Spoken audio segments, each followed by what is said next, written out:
Question number 21 பாருங்க.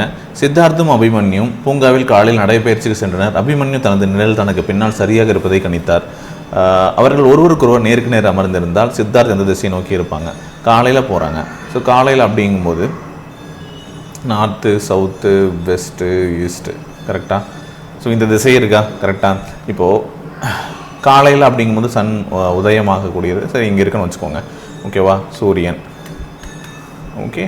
அப்போது அபிமன்யு தனது நிழல் தனக்கு பின்னாடி இருக்குதுன்னு பார்க்குறாரு. அப்போது அபிமன்யு வந்து இந்த இடத்துல நின்று அபிமன்யு இங்கே நின்று இந்த பக்கம் பார்த்தா அவருக்கு பின்னாடி வந்து நிழல் ஷேடோ இருக்குங்கிறத அவரால் ஃபீல் பண்ண முடியும். கரெக்டாக? அப்போது தனக்கு பின்னால் நிழல் இருக்குது. அவர் எந்த திசையை பார்த்துட்ருக்கிறாரு?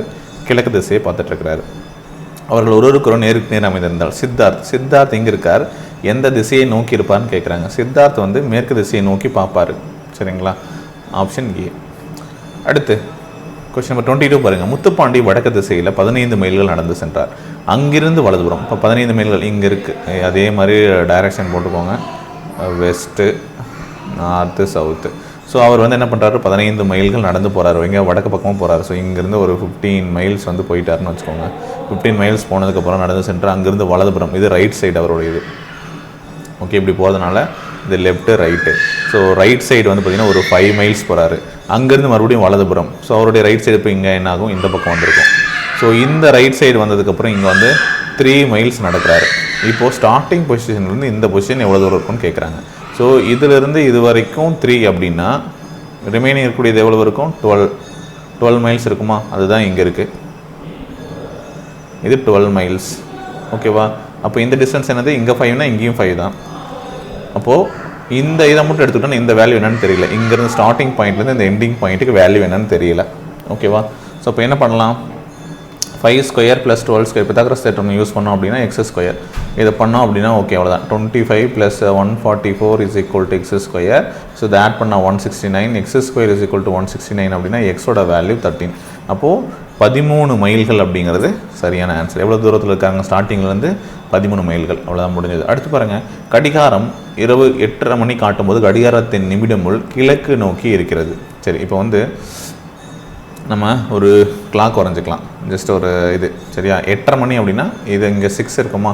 ஸோ நிமிட முள் இப்போ இந்த சைடில் இருக்குது. ஸோ இந்த முள் வந்து காட்டும்போது கடிகாரத்தினுடைய நிமிடமில் கிழக்கு திசையை நோக்கி இருக்குது. சரிங்களா? ஸோ அப்போ இது வந்து கிழக்கு. இப்போ நார்மலாக நம்ம வந்து நார்த்து, சவுத்து. சரியா? இது அப்படியே ரொட்டேட் பண்ணி வச்சிடுற மாதிரி இருக்குன்னு வச்சுக்கோங்க. இது ரொட்டேட் பண்ணால் என்ன கிடைக்கும் நமக்கு? இது கிளாக் வைஸ் ரொட்டேட் பண்ணி நம்ம வந்து மார்க் பண்ணிக்கலாம் ஈஸியாக நமக்கு புரியறதுக்காக. ஸோ அப்போ என்ன ஆகும்? வெஸ்ட் இங்கே இருக்கும், நார்த் இங்கே இருக்கும், ஓகே, ஈஸ்ட் இங்கே இருக்கும், சவுத் இங்கே இருக்கும். சரியா? ஸோ இப்போ இதுதான் வந்து ஈஸ்ட். சரியா? இது வந்து நிமிட முள் வந்து ஈஸ்ட் சைடு இருக்குது. ஓகேவா? அப்போது அதே மாதிரி அப்போ இது வந்து வெஸ்ட்டு, இது வந்து நார்த்து, இது வந்து சவுத்து. இந்த டைரெக்ஷனாக. இப்போ அதிகாலை 3 மணிக்கு அப்படின்னுக்கிறாங்க. இரவு 8:30 மணிக்கு இங்கே காட்டுது. அதிகாலை 3 மணிக்கு மணிமுள்னு கேட்குறாங்க. மணிமுள் 3 மணியாக இருக்கும்போது மணிமுள் எங்கே இருக்கும்? மணிமுள் வந்து 3க்கு நேராக இருக்கும். இதுதானே 3க்கு நேராக இருக்கும்ல. சரியா? இங்கே இருக்கும். எந்த திசையை நோக்கி இருக்கும்? நார்த்து சைடு நோக்கி இருக்கும். அப்போ ஆன்சர் வந்து ஆப்ஷன் ஏ. முடிஞ்சு. அடுத்து, ஒரு துல்லியமான கடிகாரம் காலை 8 மணியே காட்டுது. கடிகாரம் மாலை 7 மணியை காட்டும்போது மணிமுள் எத்தனை டிகிரியில் சுழலும் அப்படின்னு கேட்குறாங்க. இப்போ அதே மாதிரி ஒரு கடிகாரம் இங்கே இருக்குன்னு வச்சுக்கோங்க. ஸோ இது வந்து எத்தனை மணி காட்டுது? 8 மணி காட்டுது. ஸோ 8 o'clock, இது 7 o'clock. சரிங்களா? 8 மணி, நைட் 8 மணி காட்டுது. அப்படியே சுற்றிக்கிட்டு வந்து இது எந்த முள்ள சொல்கிறாங்க? மணிமுள்ள சொல்கிறாங்க. Hour hand. சரியா? மணிமுள் என்ன பண்ணுது? சுற்றிட்டு வந்து மறுபடியும் இந்த இடத்துல வந்து இருக்காமா. அப்போது எவ்வளவு டிகிரி வந்து சுற்றி இருக்கும் அப்படின்னு கேட்குறாங்க. ஓவராலாக ஒரு சர்க்கிளுக்கு எத்தனை டிகிரி இருக்கும்? 360 டிகிரி இருக்கும். ஓவராலாக சர்க்கிளுக்கு எத்தனை டிகிரி இருக்கும்? 360 டிகிரி இருக்கும். இதில் எத்தனை நிமிடங்கள் இருக்குது? 60 நிமிடங்கள். 60ஆல் டிவைட் பண்ணிங்க அப்படின்னா ஒரு நிமிஷம் அப்படிங்கிறது 6 டிகிரி. 1 மினிட் அப்படிங்கிறது 6 டிகிரி. இது பேசிக்கு. சரியா? அப்போது 5 மினிட்ஸ் அப்படிங்கிறது 30 டிகிரி. 5 மினிட்ஸ்னு சொல்லலாம். இது வந்து மினிட் ஹேண்டை வச்சு சொல்லணும் அப்படின்னா 5 மினிட்ஸ். இதே ஹவர் மணி முள்ள வச்சு சொல்கிறோம் அப்படின்னா ஓகே 1 ஹவர் அப்படிங்கிறது வந்து 30 டிகிரின்னு அர்த்தம். சரிங்களா? கரெக்டாக? இது 7, இது 8. ஸோ இதுக்கு இருக்கக்கூடிய கேப் தான் 5 இது இருக்குது. சரிங்களா? 5 நிமிஷம் கேப்பு. ஹவரில் பார்த்தா 1 hour கேப், அந்த 1 hour தான் 30 டிகிரி. இந்த ஒவ்வொரு பாயிண்ட்டுமே 6 டிகிரின்னு அர்த்தம். சரியா? ஸோ இந்த மாதிரி இது எத்தனை மணி நேரம் சுற்றிட்டு வந்திருக்கும்? 11 மணி நேரம் சுற்றிட்டு வந்திருக்கும். நைட் 8 மணிலேருந்து காலையில் வந்து பார்த்தீங்க அப்படின்னா காலை 8 மணிலேருந்து ஈவினிங் 8 மணிக்கு போகுதா? ஸோ அப்படின்னாலும் 11 மணி நேரம் ஆகுது. இப்போ 11 hours அப்படிங்கும்போது 11 × 30 டிகிரி 330 டிகிரி. சரியா? இப்படி போடலாம். இல்லை அப்படின்னா மொத்தமாக எத்தனை இருக்குது? ஸோ 55 இருக்குது. சரிங்களா? 55 × 6 டிகிரி 55 நிமிஷம்னு வச்சுக்கலாம். ஐ மீன் அது ஓவரால் அந்த மணிமில் சுற்றுறதை வச்சு நம்ம பார்க்கும்போது 55. ஸோ அப்படி மல்டிப்ளை பண்ணிங்கனாலும் சேம் ஆன்சர் தான். சரியா? ஓகே, ஆன்சர் வந்து 330 டிகிரி. எத்தனை டிகிரியில் சுழன்றிருக்கும் அப்படிங்கும்போது இந்த கோணம் வந்து பார்த்தீங்க அப்படின்னா இந்த கோணம் 360 டிகிரி. ஓகேவா? இந்த கோணம் 360 டிகிரி. நெக்ஸ்ட் கொஷின், பொருந்தாத எண்ணை கண்டுபிடி. அப்போது 396, 592, 979, 871, 671, 264 இதெல்லாம் என்ன லாஜிக் இங்கே வந்து அப்ளை ஆகுது அப்படிங்கிறத நம்ம வந்து பார்க்கணும். சரியா? ஸோ இந்த கொஷினை பொறுத்த வரைக்கும் 396, ஸோ இது வந்து 11ஓட டிவிசிபிலிட்டி ரூலில் அப்ளை ஆகுது. அதுதான் விஷயம். சரிங்களா? இந்த 3 6 பார்த்தோம் அப்படின்னா 9 9 - 9 0. அப்போ கண்டிப்பாக 11 டிவிசிபிள் ஆகும். 5 2 7, ஸோ 7 - 7 0, 11 டிவிசிபிள் ஆகுது. 9 - 9 0, சரி 9 9 + 9 18. சரிங்களா? 18 - 7 11 வரும். 11 வந்தாலும் அது 11ஓட டிவிசிபிலிட்டி ஆகுது. 8 + 1 9, 9 - 7 2. அப்போ இது வந்து 11 டிவிசிபிள் ஆகலை. 6 1 7, 7 - 7 0, 2 4 6, 6 - 6 0. இப்போ எல்லாமே டிவிசிபிலிட்டி ரூல் 11க்கு பாசிபிள் ஆகுது. 11ஓட ஃபேக்டர்ஸாக இருக்குது அப்படின்னு சொல்லலாமா? அப்போது இந்த 871 மட்டும் இல்லை. அப்போ அதுதான் டிஃப்ரெண்ட்டானது. மார்க் பண்ணிட்டு போயிட்டே இருக்கலாம். சரியா? ஸோ இது கொஞ்சம் கஷ்டம் தான். நீங்கள் யோசிக்கணும், இது வந்து என்ன கொடுத்துருக்காங்க, என்ன ரிலேஷன்ஸ் இருக்குது அப்படிங்கிறதெல்லாம் கொஞ்சம் கண்டுபிடிக்கிறது கொஞ்சம் கஷ்டம் தான். பட் இந்த லாஜிக் இது தான். ஸோ இந்த மாதிரி கொஷின்ஸ்லாம் இருந்தால் ஒன்று ட்ரை பண்ணுங்கள். ட்ரை பண்ணிட்டு ஆன்சர் பண்ணால் அடுத்தடுத்த கொஷின் ஸ்கிப் பண்ணிட்டு போயிட்டே இருங்க. பட் இந்த கொஷனுக்கான லாஜிக் இது தான். சரியா? அடுத்த கேள்வி பாருங்கள். எல்லா நேரமும் இது ஈஸி அப்படின்னு சொல்லிட முடியாது. இந்த பேட்டர்ன் கண்டுபிடிக்கிறது கொஞ்சம் கஷ்டம். அது நம்ம நிறைய ட்ரை பண்ண வராது. ஓகே இந்த மாதிரி இருக்குமா அந்த மாதிரி இருக்குமா நம்ம அசியூம் பண்ணிட்டே இருப்போம். பட் அவங்க ஏதாவது வந்து சின்னதாக வந்து இந்த மாதிரி ட்விஸ்ட் பண்ணிட்டு போயிடுவாங்க. சரியா? ஸோ அது வந்து 3 டிவிசிபிள் ஆகுதா, இல்லை ஆட் நம்பர்ஸ் ஏதாவது ஒன்று வச்சுருப்பாங்க. ஏதாவது ஒரு நம்பராக டிவிசிபிள் ஆகலாம் இருக்கலாம், டிஃப்ரென்ஸாக இருக்கலாம், அதில் ஏதாவது ஒன்று ஒத்து வராதாக இருக்கலாம். கொஞ்சம் நமக்கு வந்து இது அவ்வளோ ஈஸின்னு சொல்லிட முடியாது. ஈஸியாக கேட்டால் ஓகே, பட் நமக்கு வந்து நிறையா ப்ராக்டிஸ் இருந்தாலுமே அது கொஞ்சம் ஒரு புது பேட்டர்ன் கொண்டு வந்தாங்கன்னா நமக்கு தெரியாது. அந்த டைமில் ஸ்ட்ரைக் ஆகணும், அந்த விஷயம். அடுத்து 25, 49, 121, 69. ஸோ இதெல்லாம் பார்த்தா சம்திங் ஸ்கொயர் நம்பர் மாதிரி தெரியுது நமக்கு. இது வந்து 5 ஸ்கொயர், 7 ஸ்கொயர், 11 ஸ்கொயர், 13 ஸ்கொயர். சரியா? இந்த மாதிரி கொடுத்துருக்காங்க. அப்போது வந்து என்ன நம்பரை வந்து நெக்ஸ்ட்டு வரும் அப்படின்னு சொல்லி கேட்குறாங்க. சரியா? என்ன நம்பர் வரும்? ஆக்சுவலாக எப்பயுமே இந்த 5, 7, 9 வராமல் 11 வந்துச்சுனாவே அங்கே வந்து ஸ்கிப் பண்ணுறாங்கன்னு அர்த்தம். ஏன் ஸ்கிப் பண்ணுறாங்கன்னா இது வந்து ப்ரைம் நம்பர்ஸ்னு அர்த்தம். ப்ரைம் நம்பரில் தான் 9 வராது. சரியா? இப்போ ப்ரைம் நம்பர்ஸ்னால் நெக்ஸ்ட் ப்ரைம் நம்பர் 13 இருக்குது. அடுத்து ப்ரைம் நம்பர் என்ன வரும்? நீங்கள் வந்து ஆட் நம்பர்ஸ் அப்படின்னு சொல்லிட்டு திங்க் பண்ணிடக்கூடாது. 5, 7, 9, 11, 13, 15ன்னு போயிடக்கூடாது. இங்கே 9 ஸ்கிப் பண்ணிட்டாங்க அப்படின்னா அது ப்ரைம் நம்பர். சரியா? அடுத்து 13க்கு அப்புறம் 15 வராது இல்லையா? அடுத்து 17 இருக்கும். 17 அப்படின்னா 17 ஸ்கொயரை நம்ம வந்து பண்ணணும். 17 ஸ்கொயர் பண்ணால் 289 வரும். 289 இருக்கக்கூடிய ஆன்சர் ஆப்ஷன் பி. அவ்வளோதான், முடிஞ்சது. அடுத்த கொஸ்டின் நம்பர் 27. பின்வரும் எழுத்து தொடரில் விடுபட்ட எழுத்தை கண்டறியும். CFI, UXA, DJI, MPS அப்படின்னு சொல்லி கொடுத்துருக்காங்க. ஸோ இதுக்கான சொல்யூஷன் என்ன அப்படின்னு தான் வந்து பார்க்கணும். சரியா? ஸோ என்ன கனெக்ஷன் இருக்குது? விடுபட்ட எழுத்தை கண்டறியும் அப்படின்னு சொல்கிறாங்க. ஃபஸ்ட்டு லெட்டருக்கும் அடுத்து இதுக்கும் ஏதாவது லிங்க் இருக்கா அப்படிங்கிறத பார்க்கணும். சரியா? என்ன பொசிஷன் ஏதாவது இன்க்ரீஸ் பண்ணியிருக்காங்களா? ஒன்று வந்து பார்த்திங்கன்னா இப்போ CFI இருக்கா. ஸோ இதுலேருந்து ஒவ்வொரு லெட்டருக்கு வந்து ஏதாவது டிஃப்ரென்ஸ் இருக்கான்னு பார்க்கணும். சரிங்களா? இது வந்து 3வது லெட்ரு. சரிங்களா? F அப்படிங்கிறது 6வது லெட்ரு, I அப்படிங்கிறது 9வது லெட்ரு. ஓகே, அப்போது இதெல்லாம் வந்து உங்களுக்கு மனப்படமாக தெரிஞ்சால் ஈஸியாக போட்டுடலாம், மெமரியில் இருந்தால் போட்டுடலாம். சரியா? இப்போ அதே மாதிரி யூவோட வேல்யூ வந்து பார்த்திங்க அப்படின்னா 21, எக்ஸோட வேல்யூ 24, ஏவோட வேல்யூ வந்து 1. கரெக்டாக? ஸோ இங்கே என்ன இன்க்ரீஸ் ஆகுது என்ன அப்படிங்கிறத வந்து அண்டர்ஸ்டாண்ட் பண்ணிக்கணும். அடுத்து வந்து டியோட வேல்யூ வந்து பார்த்திங்க அப்படின்னா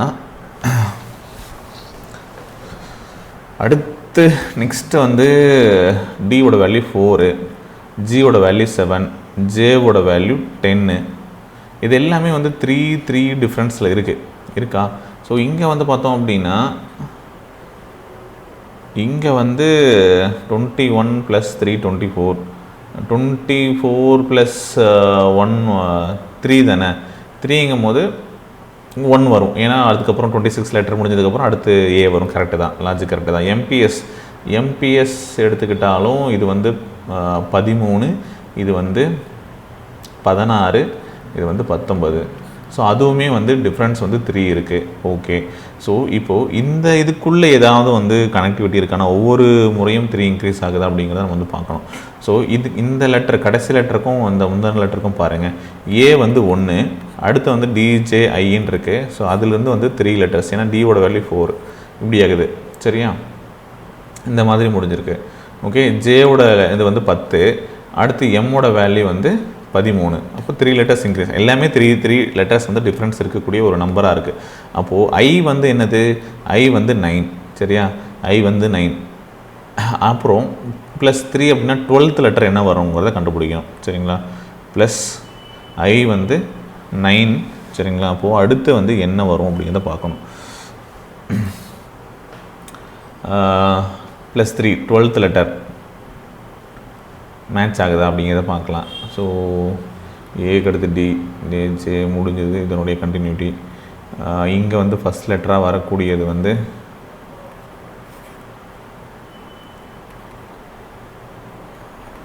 எல் வரணுமா? ஓகே, எல் வரணும். ஸோ எல்லிருந்து வந்து பார்த்திங்க அப்படின்னா 15th லெட்டர் பார்க்கணும். அடுத்து வந்து என்ன வரும், ஓ வரும். ஓகேவா, ஏன்னா எல் வந்து 12th லெட்ரு. ஓகே, அடுத்து 15th லெட்டர் வந்து ஓ, அடுத்து வந்து 18th லெட்டர் நம்ம வந்து பார்க்கணும். 18th லெட்டர் அது வந்து